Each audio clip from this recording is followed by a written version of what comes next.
Welcome to the show Qazi Ikram Bashir official میں خوش آمدید۔ 25 دسمبر کا دن آ رہا ہے، یہ والدہ ماجدہ کی پہلی برسی ہے۔ میرے جو گرینڈ فادر تھے جناب قاضی غلام حسین صاحب، ان کے جو صاحبزادگان تھے اور صاحبزادیاں تھیں، ان میں محترمہ صاحب بی بی تھیں، وہ سب سے بڑی ان کی بیٹی تھیں، اور اس کے بعد محترمہ سکینہ بی بی تھیں، پھر محترمہ عائشہ بی بی تھیں، اس کے بعد یہ ہے کہ محترمہ ارشاد فاطمہ، پھر کنیز فاطمہ، پھر منظور فاطمہ، اور جو 3 صاحبزادگان تھے ان میں قاضی غلام محمد سب سے بڑے تھے، قاضی غلام جعفر قاسمی ان کے بعد تھے، اور قاضی غلام سرور جو ہیں وہ سب سے چھوٹے ہمارے ماموں تھے۔ تو یہ لوگ قلعہ ریختی میں، محلہ ریختی میں ایک مکان تھا 1 کنال کا، اور وہ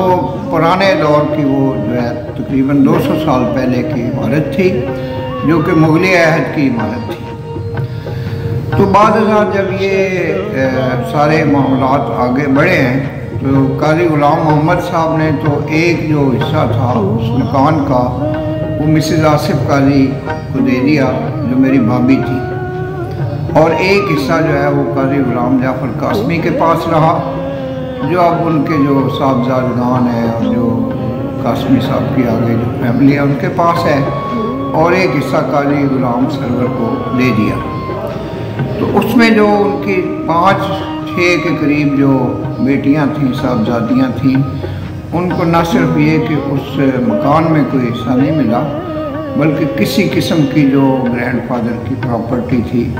اس میں بھی ان کو ان کا حصہ نہیں ملا۔ لیکن میری والدہ ماجدہ چونکہ ولی کامل تھیں اور ایک بہت مستجاب الدعوات بزرگ خاتون تھیں، تو انہوں نے کبھی بھی اس کا کلیم کرنا یا ہمیں یہ ایڈوائس نہیں کیا اور الاؤ نہیں کیا کہ ہم اس کے سلسلے میں کوئی مطالبہ کریں، اور ان کا یہ کہنا تھا کہ اس کا جو فیصلہ ہے سارا وہ اللہ تعالیٰ کی عدالت میں ہوگا، اس میں ہم کچھ بھی نہیں کریں گے۔ بہرحال یہ دنیا کی دولت ہے، اس نے ادھر ہی رہ جانا ہے، کبھی کسی کے ساتھ تو قارون کے ساتھ بھی کوئی چیز ساتھ نہیں گئی تھی۔ تو اس میں اب یہ ہے کہ جو میرے بڑے بھائی جن کا انتقال پر ملال ہوا ہے 27 نومبر کو، تو وہ گزشتہ 1 سال سے تعلیل چلے آ رہے تھے، اور جب والدہ ماجدہ کا انتقال ہوا تھا تو اس زمانے میں ان کا ایک آپریشن ہوا تھا جو ان کی ٹانگ کا فریکچر ہو گیا تھا،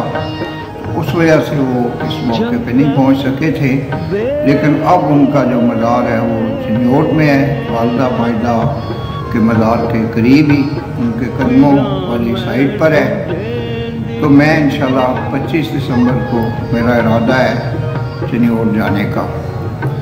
تو ابھی چونکہ عشاء کی اذان کا سلسلہ شروع ہے تو ہم اپنی ویڈیو کو کنکلوڈ کرتے ہیں۔ نئے آنے والے قاضی اکرام بشیر آفیشیل یوٹیوب چینل کو سبسکرائب کریں، بیل آئیکن کو پش کریں۔